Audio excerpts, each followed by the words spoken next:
만나면 좋은 친구 MBC. 영양가 많고 부드러운 식감으로 우리 식탁에서 반찬으로 자주 만나는 가지. 나물, 볶음, 찌개, 전까지 외국에서도 가지를 활용한 요리들이 참 많은데요. 지금 가을철이 제일 맛있대. 설이 올 때쯤 돼서 제일 맛있대. 맛도 멋도 가지가지인 춘천 가지를 만나봅니다.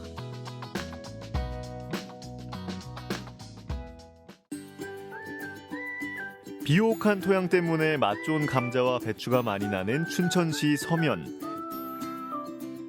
재배 면적이 크지 않아 잘 알려지지 않은 서면의 특산물이 있는데요. 바로 가지입니다. 가지밭으로 가시죠.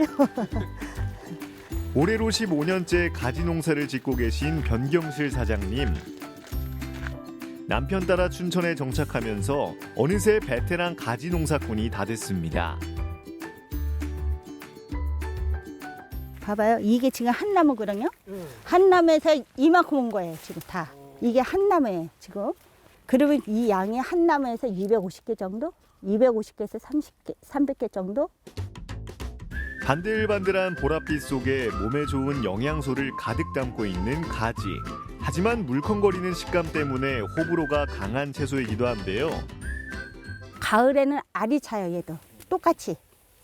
알이 차서 가지가 맛있어요. 설이 내려올 때는 맛있어요. 드셔보세요. 고소해요. 씹을수록 단맛이 날걸요? 그래서 살 빼는 사람은 거의 이거를 많이 먹는다는 소리가 있어요. 가지를 수확하고 지나간 길에는 가지 잎들이 수북한데요. 가지를 따고 이렇게 잎을 같이 따줘야 하는 이유가 있습니다. 좋은 거 따면은 옆에 있는 주위를 이렇게 쳐줘요. 이렇게 우리가 이제 가지를 치기를 많이 하죠. 따면서. 얘네 가지 이파리가 여기가 다 가시예요. 가지 여기 이렇게 바람 불잖아요. 그리고 이렇게 쓰작쓰작 해주면 여기 상처가 나는 거예요. 그래서 우리 비에 막 태풍 막 오고 그러면 가지가 이런 게 많이 나오죠.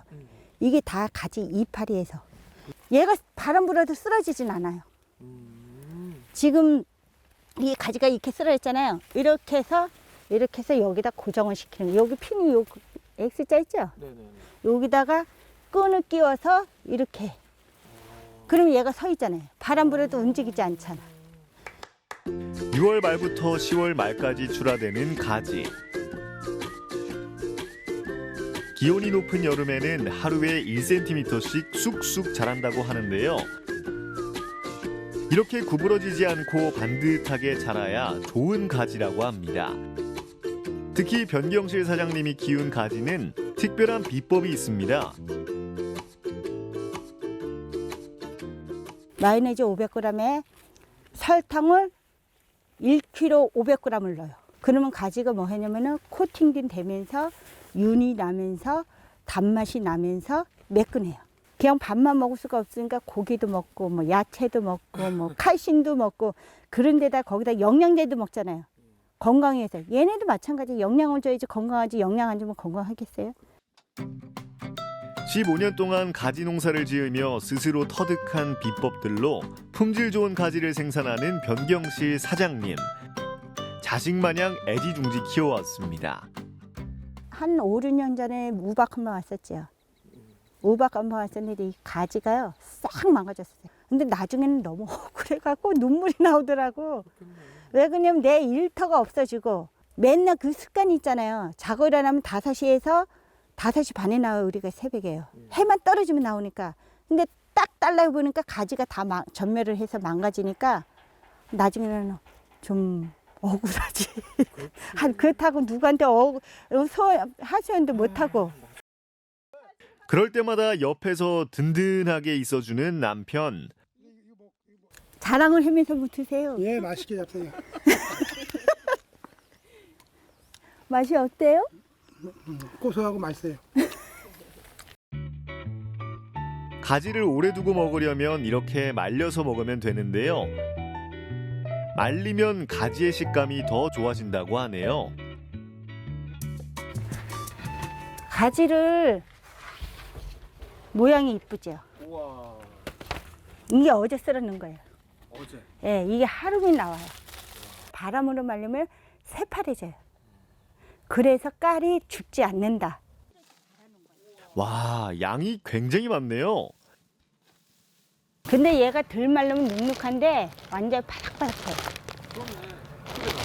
소리 나죠? 얘가 완전히 건조해서 1년 내내 둬도 썩지가 않아요. 가지 농사 전문가답게 가지 요리도 요리사 못지 않은데요. 가지 하나로 뚝딱 차리는 밥상. 흔히 먹는 된장찌개에도 가지가 들어가면 더 감칠맛이 나고요. 은근한 불에서 볶는 가지나물. 가진 양념과 파를 듬뿍 넣고 들깨까지 넣으며 진한 양념 맛과 함께 맛있는 가지나물이 완성됩니다.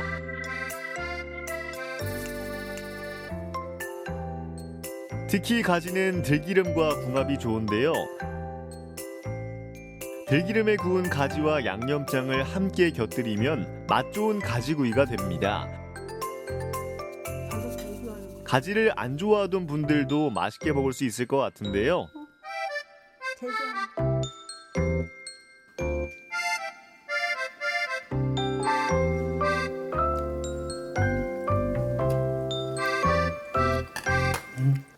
가지나물 제일 좋아해요. 나물 봐요. 옛날 시대는 삶아서 이렇게 꼭 짜갖고 못 쳤잖아요. 그걸 싫어하고 이렇게 은근히 볶는 걸 좋아해. 얘 자주 해주지? 맛있어. 가지에 또 다른 변신이 있다고 해서 찾아간 곳 춘천 육림고개입니다. 정통 이탈리아의 맛을 느낄 수 있다는 한 레스토랑. 외국에서는 가지를 어떻게 먹을지 궁금한데요. 가지와 토마토 소스가 어우러진 가지 라자냐라고 하네요. 가지를 전날에 한번 소금에 좀 절여 놓거든요. 왜냐하면 이제 가지 자체가 수분이 많다 보니까 수분을 좀 빼고 하루 정도 소금에 절여 놓고요. 그 다음에 절인 다음에 이제 물기를 잘 짜서 이제 기름에다가 튀긴 다음 노릇하게 이제 튀긴 다음에 이제 키친타올에 이제 기름을 잘 뺀 상태입니다. 파스타면 대신 구운 가지가 주 재료인데요. 정성이 꽤 많이 들어가는 음식입니다. 흔히 먹던 가지가 어떻게 변신할지 기대가 됩니다. 바질이라는 허브를 이제 골고루 잘게 좀 작게 잘라서 올려주면 되고요. 거기에 모짜렐라 치즈를 올려줍니다. 가지와 치즈를 함께 먹으면 더 맛있다고 하는데요. 가지와 토마토 소스, 치즈를 층층이 쌓아서 올려줍니다.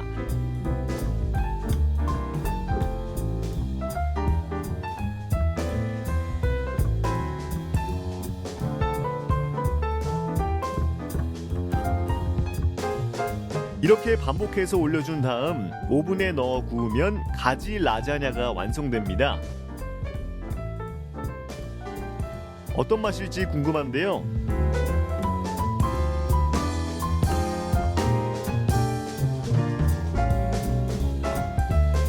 저도 이제 처음 이 음식을 접했던 것도 이탈리아에서 이제 공부할 때 이탈리아 친구가 있었는데 이제 뿔리아라는 지방에 사는 친구였는데 어머니께서 만드신 가지 라자냐를 이제 고향에 갔다가 와서 이제 가져와서 이제 그때 이제 처음 먹고 가지 라자냐 이제 가지 음식인데 제가 생각한 그런 맛이랑 좀 너무 다르고 너무 맛있어가지고 그 기억을 다른 손님들도 같이 이제 나눌 수 있게 이렇게 그 음식을 이제 저희 메뉴를 준비해서 판매하고 있습니다.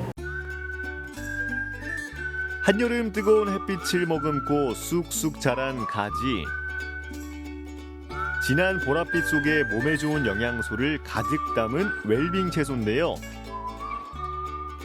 가지가 맛없다는 편견은 이제 그만.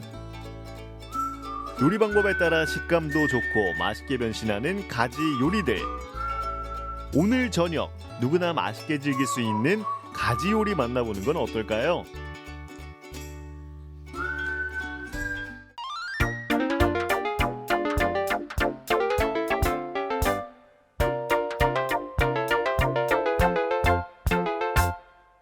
바다가 삶의 터전인 사람들, 거친 물살을 헤치고 숨을 참아가며 가족의 생기를 위해 해산물을 채취하던 해남들의 진한 삶의 모습이 새겨진 사진을 만나보시죠.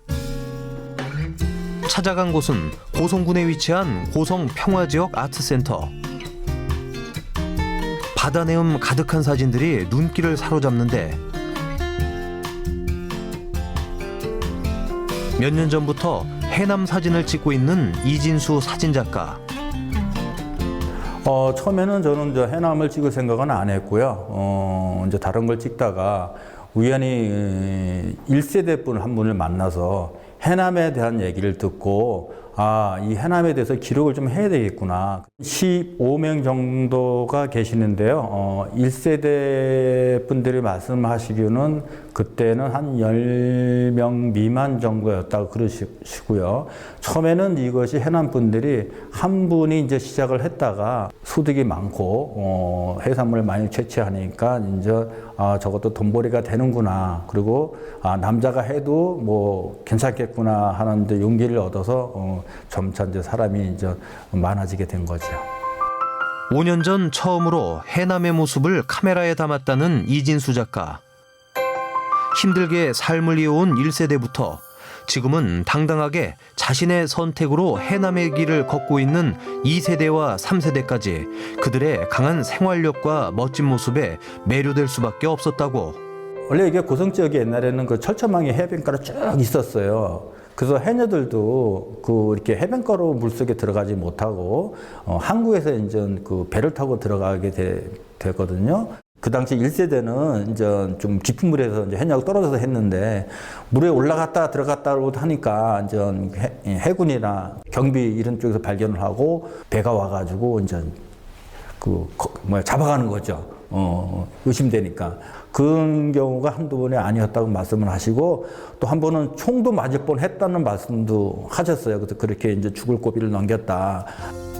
목숨을 건 물질, 그들은 그렇게 자식을 키우고 가족을 지켰던 아버지였습니다. 아주 힘들어한 모습은 제가 이번 전시에 뺐습니다. 이제 왜 그러냐면 이분들이 좀 자기가 어떤 그 힘든 표정을 보여주는 걸 싫어하는 것 같아서 일단은 저는 뺐고요. 특히 애착이 가는 사진이 있다는데요. 엄마하고 아들이 같은 배에서 이제 그 물질을 하기 위해서 나온 거고요. 엄마가 먼저 들어가기 전에 아들이 엄마의 어떤 그 해녀복을 입은 것을 좀 다듬어 주는 과정입니다, 아들이. 여기는 그 3세대고요. 아버지하고 아들입니다. 아들이 이제 들어가고 있고 아버지는 바깥에서 이제 성게를 잡으면은 이렇게 이제 위에서 이제 들어 올려주는 장면입니다. 작품들 사이 눈에 띄는 것이 있었는데요. 1세대 해남들이 실제 사용했던 작업 도구들입니다. 변변한 장비 대신 의지할 거라곤 오직 이런 기구가 전부였죠.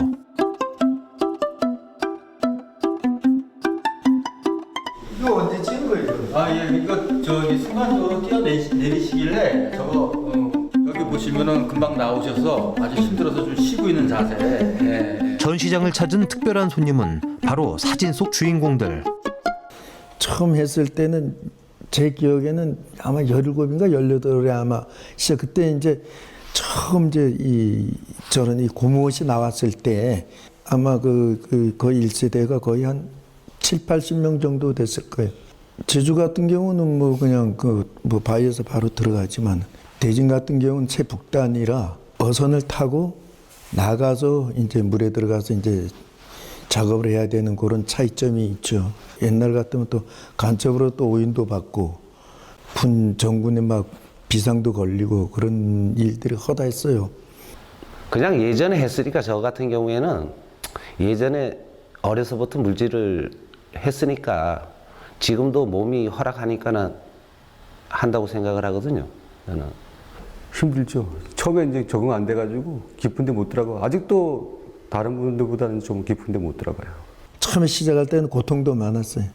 이제 목에 피도 나고 귀에 고름도 나고 바위와 바위 사이에 이 물건이 있을 때 나도 생각도 없이 그냥 들어가서 하다 나올 때 이 뒤에 이제 납 같은 것도 이제 바위에 부딪 걸려가지고 안 나올 때 그 요령 없으면 또 그 힘든 그런 과정도. 지금이야 웃으며 이야기하지만 먼 바다 깊은 물속 오로지 내 숨에만 의지하는 결코 쉽지 않은 노동이었습니다. 바다 나와가지고 이게 사진을 찍는다는 게 어떻게 보면 그 어민들로서는 상상을 할 수 없는 일인데 또 그렇게 해 준다 그러니까 또 제 생각은 굉장히 또 좋았고 한번 찍어보자. 뭐 어차피 사람 살아가는 다 길인데 그렇게 해가지고 찍게 된 거죠. 경계심 가득한 해남들과 친해지고 카메라에 담기까지 시간이 좀 걸렸다네요. 힘들었죠. 일단은 이제 이분들하고 이제 먼저 소통을 좀 해야 되고, 저가 또 이분들한테 작업하는데 방해가 되면 또 안 되잖아요. 그죠? 그래서 이제 방해 안 되게 하고. 6시부터 보통 한 10시 반 그 정도. 있죠. 좀 찍히는 거 싫어해가지고. 근데 이제 자꾸 이제 얘기하시니까 해남들을 위해서 찍는다고 하니까 알았다고 했죠. 고단하지만 행복하고 보람차지만 때론 두렵기도 한 바닷일. 일터에서의 자신의 모습을 사진으로 처음 마주한 순간 어떤 생각이 들었을까요? 또 한편으로는 좀 나도 나이를 먹었구나 하는 생각이 문득문득 스치더라고요. 살려고 노력 많이 하는구나. 다들 다 그럴 거예요. 지금 저 해녀 하시는 분들은 남편분이나 자식들이 걱정하고, 해남하는 분들은 집사람이나 자식들이 걱정하고 다 그렇죠.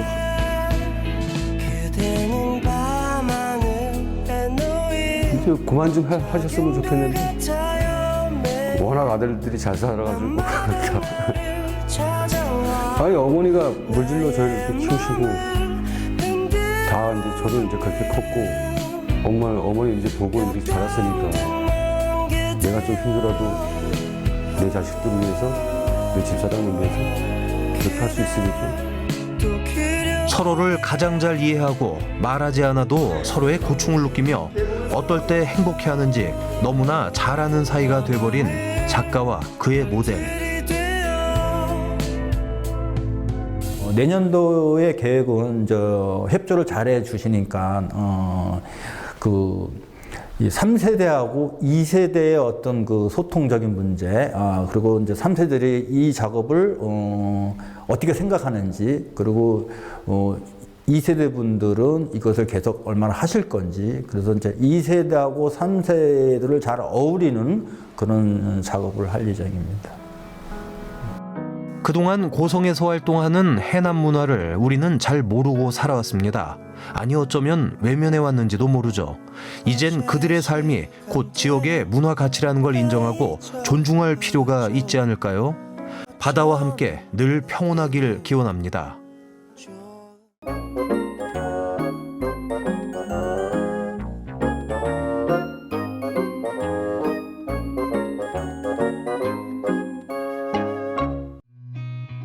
선선한 가을 바람을 느끼기 좋은 요즘. 오늘 어떤 분을 만나게 될까? 횡성에서 설렘 가득한 만남을 기다리고 있는데요. 과연 저는 누굴 만나러 온 걸까요? 제 기대에 응답이라도 하듯 환한 가을 햇살처럼 제게 다가오는 한 남자. 제가 찾는 그분 맞는 것 같죠?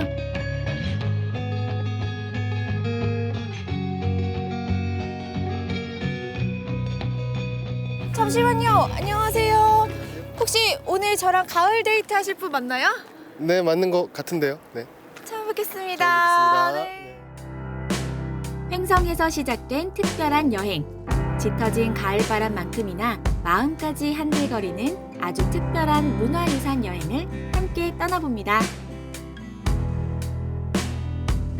어느덧 완연한 가을 옷으로 갈아입은 횡성. 두 남녀가 첫 번째 데이트 장소로 고른 곳은 과연 어딜까요? 가을 좋아하세요? 네, 좋아합니다. 뭔가 이렇게 여유가 넘치는 그런 풍경인 것 같아서 너무 좋은데 아니 선생님 잠깐만요. 근데 이 논 한가운데 이렇게 커다란 돌이 길을 막고 있네요. 이게 네. 뭐예요? 요거는 청동기 시대의 무덤인 고인돌입니다. 제가 역사책에서 봤던 그 고인돌이 여기 있는 거예요? 네네, 그 고인돌입니다.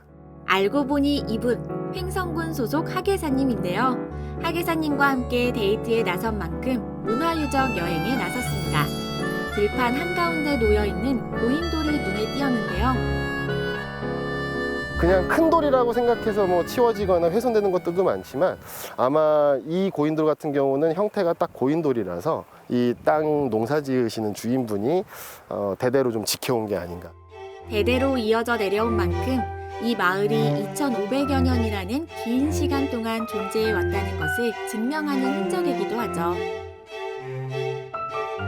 이런 돌을 옮기려면 젊은 남자들이 많아야겠죠. 기운 센 남자들이 많아야 되기 때문에 그게 이제 마을의 규모 그리고 그 군장의 권력의 크기 그런 걸 보여줍니다. 고인돌에는 역사와 문화를 비롯한 마을의 나이테가 새겨져 있는 셈입니다. 고인돌은 들판, 하천변 등에서 주로 발견되는데요. 전 세계 고인돌 중 절반이 한국에서 발견될 정도로 유서 깊은 곳이 바로 한반도라 할 수 있죠. 횡성 지역 곳곳에서도 고인돌이 발견되고 있는데요. 횡성에서는 6군데 정도의 고인돌이 알려져 있는데 횡성 유일의 탁자식 고인돌이고 뭐 이 뚜껑돌, 개석이 흘러내려 있지만 아직 원형을 잘 보존하고 있어서 저희가 이번에 횡성 향토문화유산 조사, 비지정문화재 전수조사를 하면서 차후에 횡성군에서라도 문화재로 지정을 해서 관리를 해야 된다라는 생각이 들어서 조사를 진행했던 그런 고인돌입니다. 고인돌뿐 아니라 횡성에는 역사가 담긴 문화유산들이 많은데요.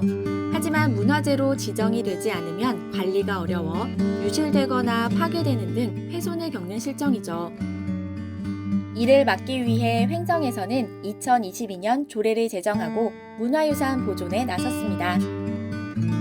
도지정이라든지 아니면 횡성군 지정이라든지 그런 식으로 지정 문화재로 만들어서 저희가 좀 더 보다 체계적인 관리를 해나갈 예정이고요. 관리를 해나가면서 보수가 필요한 부분은 또 보수를 하고 안내판을 정비할 부분은 정비를 하면서 횡성 군민들에게 우리 군에도 이렇게 지켜나가야 될 소중한 문화유산이 있다라는 것을 좀 알려나가는 것이 최종적인 목표입니다. 최근 데이트 코스로 많이 찾는 횡성 호수가 시원하게 펼쳐진 이곳에서도 특별한 문화유산을 만날 수 있는데요. 일단 정자처럼 생긴 것 같기는 한데 이건 어떤 문화유산인 거예요?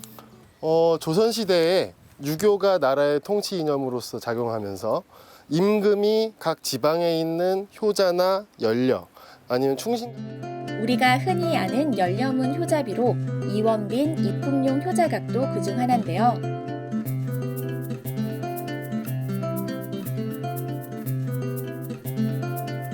마당제 마을의 산 위에 위치해 있는 이곳은 고종 21년 세워진 효자문으로 부모를 섬기고 봉양하는 것을 당시 자식의 도리로 여겼다는 흔적이기도 하죠. 이대에 걸친 두 부자 간 충효와 예절을 후손들이 기린 흔적이라 볼 수 있는 문화유산인데요. 지금도 여전히 후손이 근처에 살며 유산을 관리하고 있지만 기둥과 같은 나무 구조가 비틀어지고 기와 지붕이 많이 훼손되어 보수가 시급한 유적 중 하나입니다. 6.25 때도 그 화재나 저거 현판만 저기 갔다가 어르신들이 땅속에 묻어놓고 피나가지고 이처럼 오랜 세월 후손들이 공들여 유산을 관리하는 실정이지만 문화재 지정 없이 개인이 직접 관리하는 데는 분명 한계가 있는데요. 근데 이거를 또 태풍에 저쪽 귀가 나갔는데 그거를 우리가 마음대로 못하게 또 문화재청이나 그런 데서는 또 그러니까는 우리를 어떻게 손도 못 대고.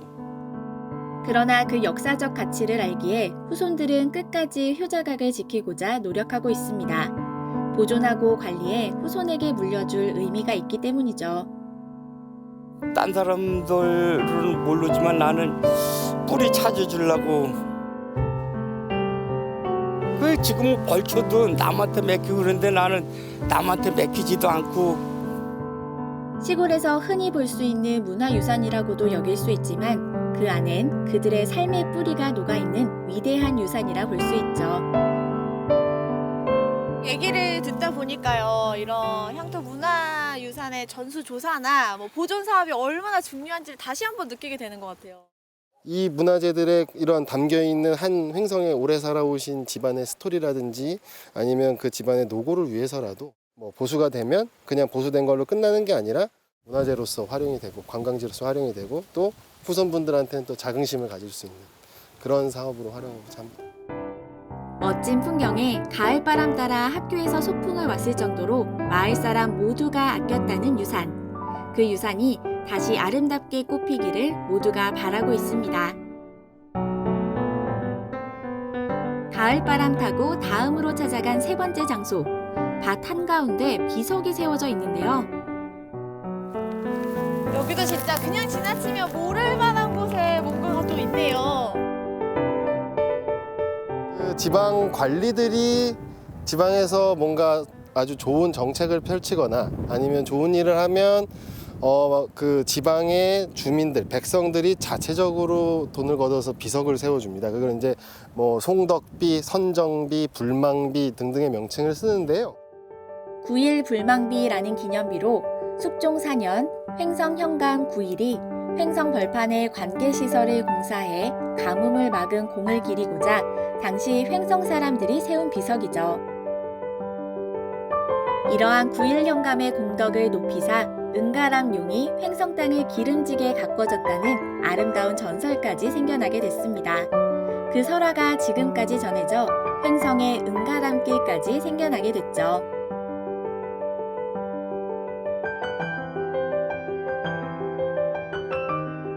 은가람길, 이름도 참 예쁘네요. 제가 오늘 이 횡성에 와서 향토 문화유산을 즐기면서 여행을 해봤는데요.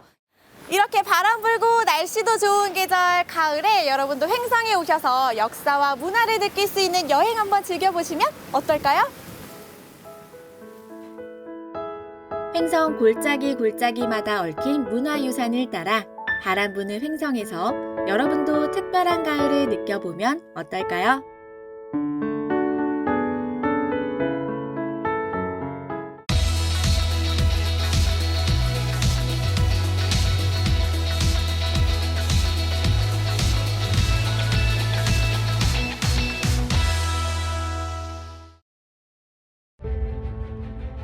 (2022년 3월) 삼척시 사곡리에 커다란 산불이 타올랐습니다. 강한 바람을 타고 이곳저곳으로 옮겨가던 불길은 사곡리 주민의 생계인 송이산까지 닿았죠. 헬기까지 동원했으나 무시무시한 화마가 지나간 자리엔 나무가 탄 재만 남았습니다. 하지만 이제 새카만 재 속에서 사곡마을의 희망의 버섯이 자라고 있습니다. 이름하여 꽃송이 버섯. 산불의 아픔을 딛고 희망을 꽃피우고 있는 꽃송이 버섯을 맛보러 가볼까요?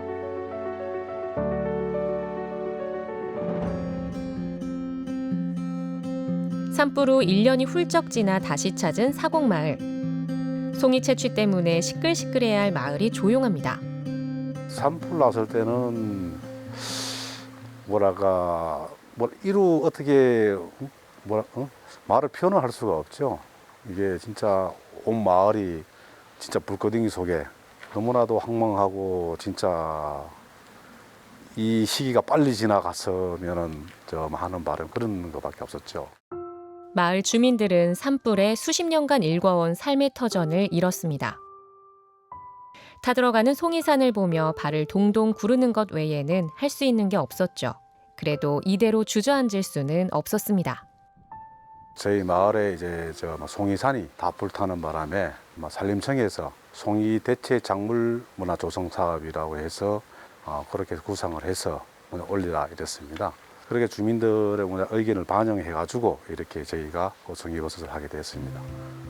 그래서 탄생하게 된 꽃송이 버섯 농장. 몇 동이나 키우고 있을까요? 저희가 지금 이게 재배실이 총 6동이고 저희가 제어실이 총 3동이 있습니다. 그래서 총 9동이 있는 것이죠. 이곳에는 꽃송이 버섯을 전담해서 키우는 사람이 있다고 하는데요. 바로 이분입니다. 이 마을의 꽃송이 사무장 김영자 씨입니다. 안녕하세요. 저는 삼척 원더급 사곡리 마을에 기농 기촌을 한 지 올해 이제 만 2년 그리고 3년 차가 된 김영자라고 합니다. 반갑습니다. 영자 씨는 귀촌의 마음을 먹고 삼척시 사곡마을에 정착했습니다.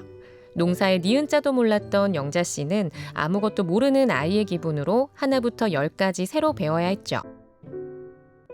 은행에 근무를 했었고 이런 거 하고는 전혀 아예 저는 그 시골에 연고지도 없었어요. 솔직히 제가 귀농귀촌 결정을 했던 이유도 그런 걸 몰라서 농사를 제가 많이 짓는 건 아니지만 지어서 막 커나가는 상태를 보게도 되고 그걸 또 수확해가지고 다른 데 시장에서 파는 거하고 내 물건하고 비교를 했을 때 내 거 너무 좋아 이렇게 뿌듯한 거 느껴질 때는 진짜 행복한 것 같아요. 그랬던 영자 씨가 요즘은 꽃송이 버섯에 푹 빠졌는데요. 바로 이게 영자 씨가 애정을 쏟아 키운 버섯이랍니다. 예쁘죠?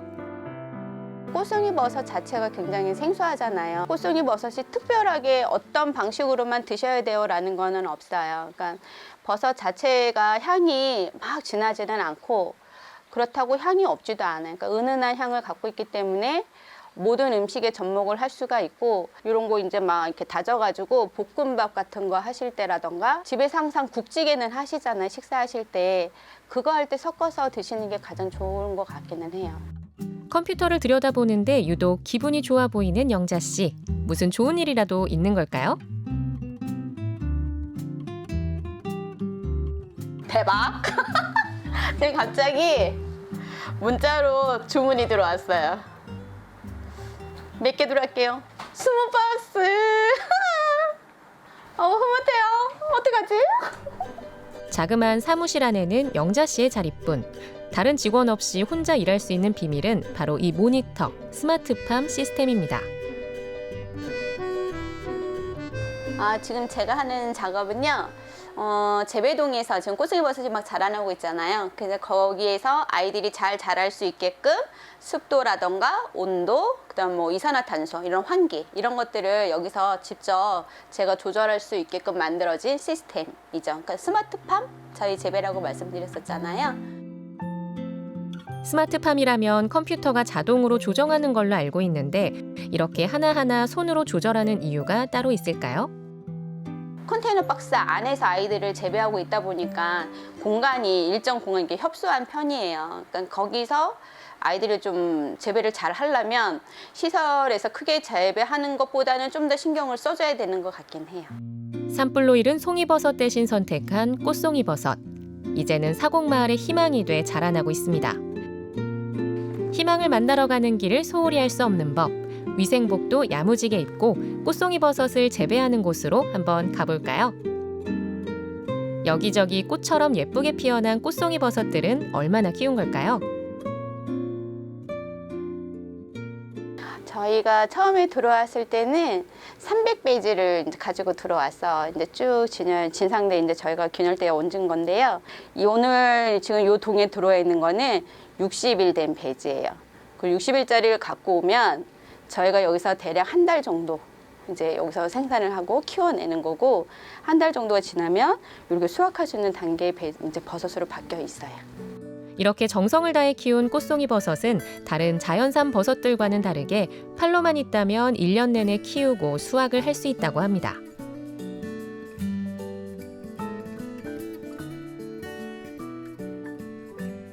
농사꾼들이 제일 어려운 게 봄에 파종을 해서 여름에 열심히 키워갖고 가을에 수확을 하면 한겨울은 내내 이제 놀아야 되잖아요. 그러면은 뭔가 수입이 없어. 근데 저희 이제 스마트팜으로 운영을 하게 된다 그러면 1년 365일 내가 부지런 떨면은 계속 재배할 수 있다라는 거죠. 눈이 오나 비가 오나 키워낼 수 있다.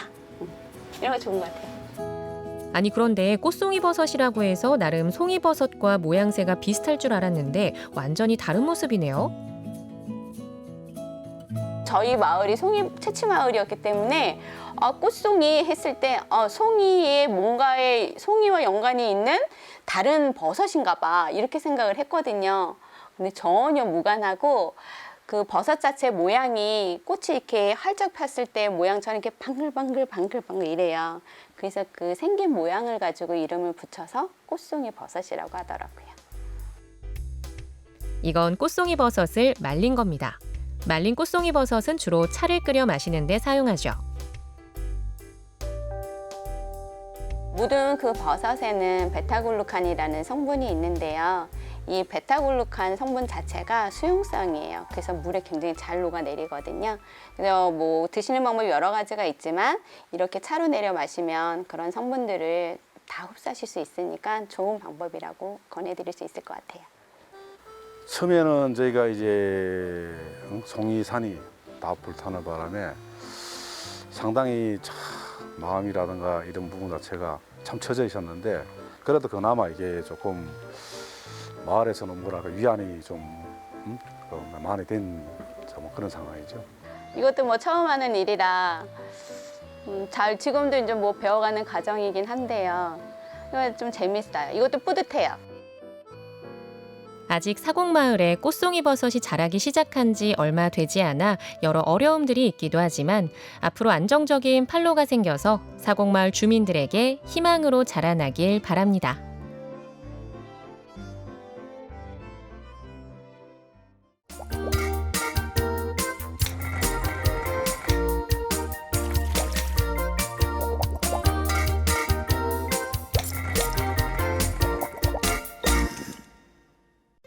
온 세상이 단풍에 물들어가는 계절. 높은 가을 하늘과 가까운 이곳은 이미 가을이 푹 무르익었습니다.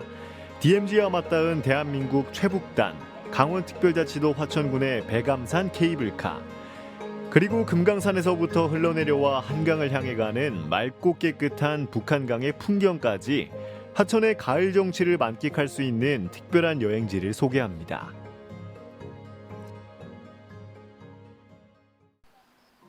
이른 아침, 화천군 최북단에 위치한 백암산 케이블카. 지난해 개장한 이곳은 대한민국 최북단에 위치한 케이블카로 민통선 안쪽에 위치합니다. 금단의 지역이 열린 만큼 개장 직후부터 많은 관광객들의 발길이 이어지고 있는데요. 특히 가을 백암산은 인기 절정. 2km를 운행해 올라가면 해발 1178m인 백암산 정상에 닿습니다. 국내에서 가장 높은 케이블카인 셈입니다. 백암산은 한국전쟁 당시 격전지였던 곳입니다. 현재도 긴장감이 흐르는 접경지라서 사전에 민통선 출입 신청이 필수. 케이블카를 탑승하려면 화천읍에서 신원 확인 후 셔틀 차량을 타고 승차장으로 이동해야 합니다. 오늘은 어떤 손님들이 이곳까지 찾아왔을까요?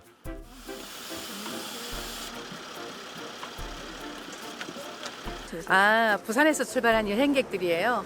하천에 백암산 관광 케이블카 작년 말에 개통했다 해서 북한의 금강산 댐도 보이고 한다 해서 오늘 방문했습니다. 가족 형제들하고 남편, 자매.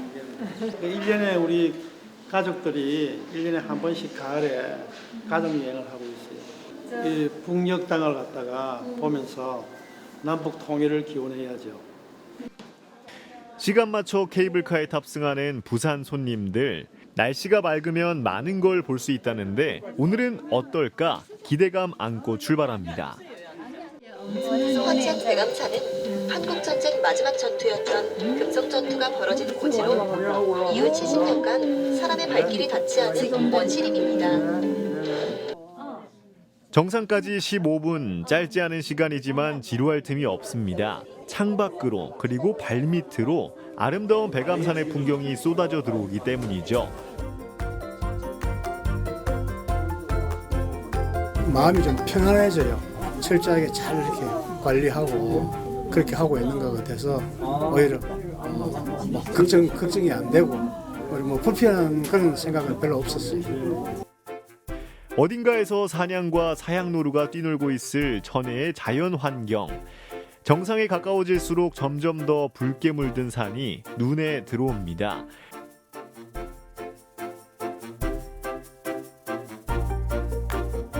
장관입니다. 말을 할 수 없을 정도의 굉장합니다.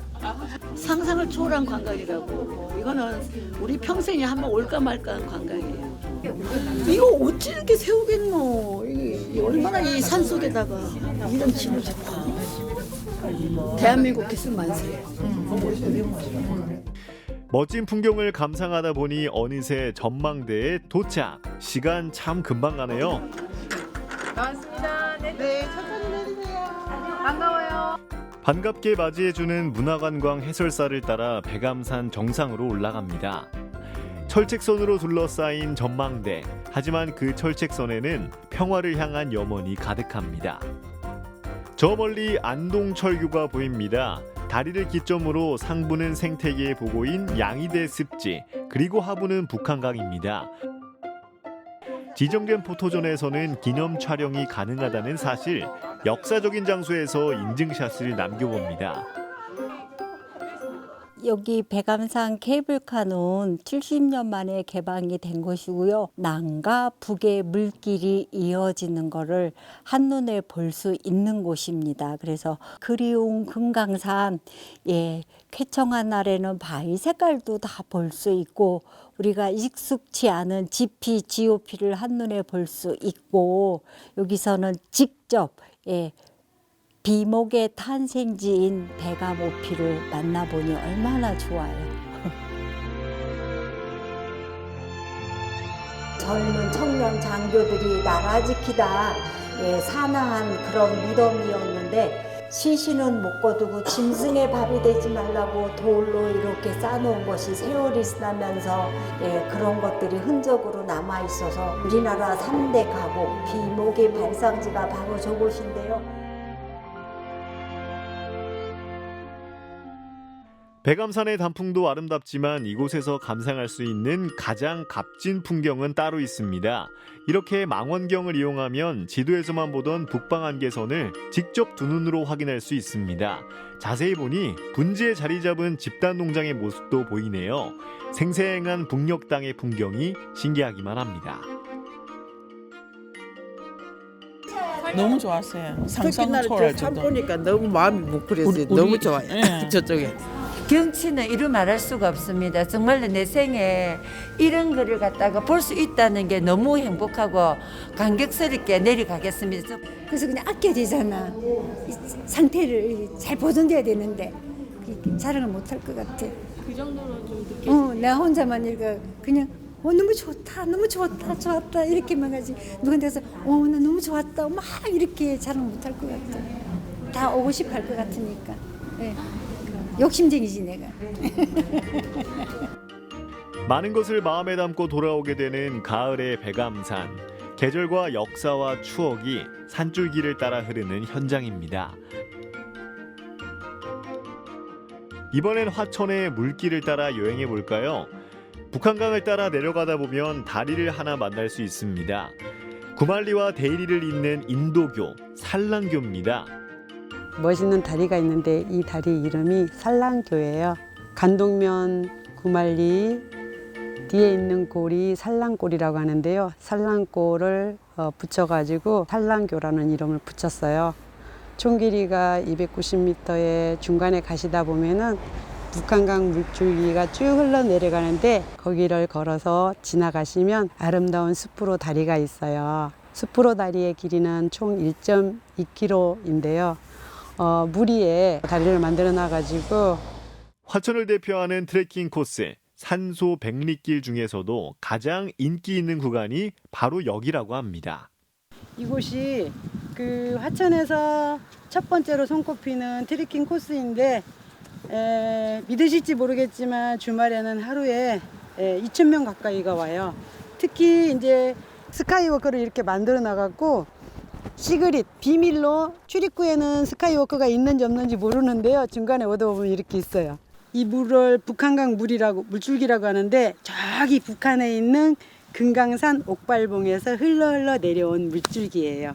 그래서 여러분들이 오셔가지고 이렇게 좋은 가을날 북한강 물줄기를 바라보면서 힐링하고 가면 얼마나 좋겠어요. 금강산에서 시작된 물길은 화천의 평화의 댐, 춘천의 의암댐을 거쳐 두물머리에 닿고 서울의 상수원이 한강으로 흘러듭니다.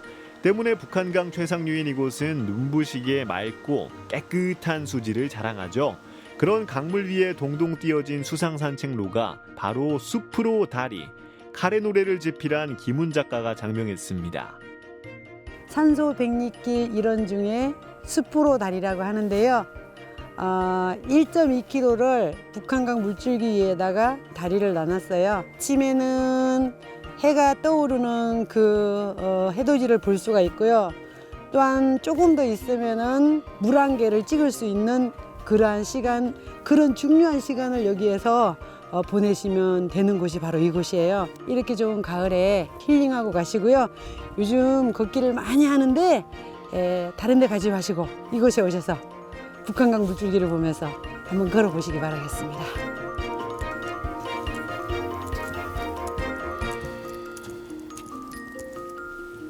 가족들하고 여행을 왔는데 너무 좋네요. 정말 세계적인 관광 명소예요. 산도 너무 아름답고 이 물이 맑고 아주 깨끗하고요. 그리고 이 전체적인 풍광이 정말 더할 수 없이 예쁘고 또 화천 읍내도 참 좋아요. 근데 너무 아름답고 정말 이런 데서 사시는 분은 복인 것 같아요. 복이에요. 복받은 화천의 자연환경 속에서 행복을 얻어가는 사람들. 산 높고 물 맑은 화천에는 이 밖에도 다양한 명소들이 많다는데요. 여러분 여기까지 오셨는데 꼭 이곳에 들려서 가야 되는 곳 사랑나무 꼭 들려서 가시고요. 화천에 오셨다면 평화누리호라는 배가 있어요. 산속의 바다인 8호에서 아름다운 8호 구경을 하고 가시는 것도 추천합니다. 화천에 구경 잘 하시고요. 좋은 날 되시고 가시기 바라겠습니다. 감사합니다.